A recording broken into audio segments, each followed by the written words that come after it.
The high-powered Belgian delegation, led by the Deputy Prime Minister, who doubles as the Foreign and European Affairs Minister, was warmly received by Her Excellency, the Vice President Adja Fatoumata Jallow Tambajang and the Minister of Foreign Affairs Ousainou Darboe. The diplomats were escorted to a dinner hosted by the Vice President and Foreign Affairs Minister, in which both parties made statements reaffirming both countries' resolve to strengthening their bilateral ties. And I certainly am looking forward to the signing of a memorandum of understanding that will provide a platform for consultations between the Kingdom of Belgium and the Republic of the Gambia. In the National Development Plan, we have so many sectors and we need many partners.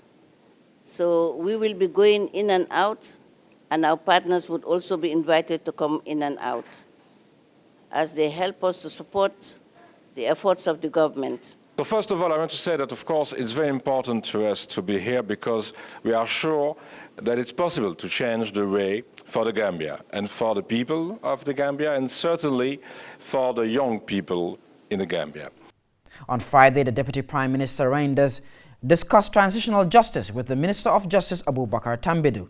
The Belgian dignitaries were delighted with the flexible interactions the Gambia has with its civil society groups, stating that it is the best remedy for a new democracy.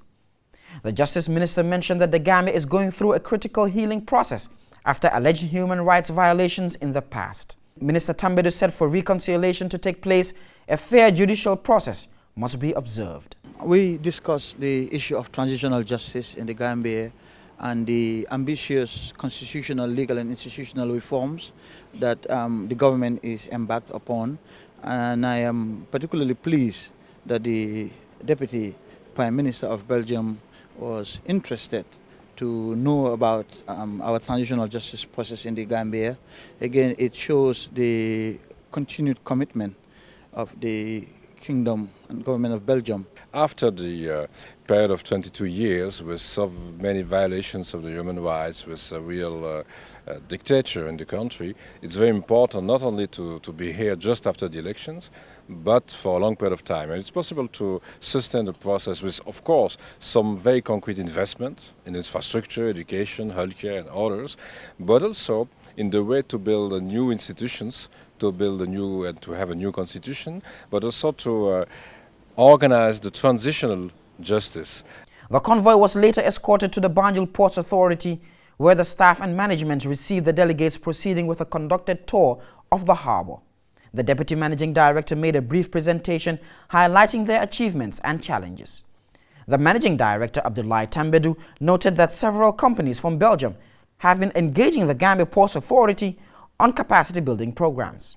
The capacity that we would engage the Kingdom of Belgium is mainly in two areas. In the area of consultancy, we have a relationship with the Antwerp Port Engineering Consultancy Company, who helps us in training our staff and also studies on our master plan. Not only that, but Antwerp Port International Agency in Belgium, as the Deputy Prime Minister mentioned, actually invest in sister countries as capital investments. The Deputy Prime Minister and team later had lunch with the Belgian business community in the Gambia. For GRTS News, I'm Ibrahim Cham.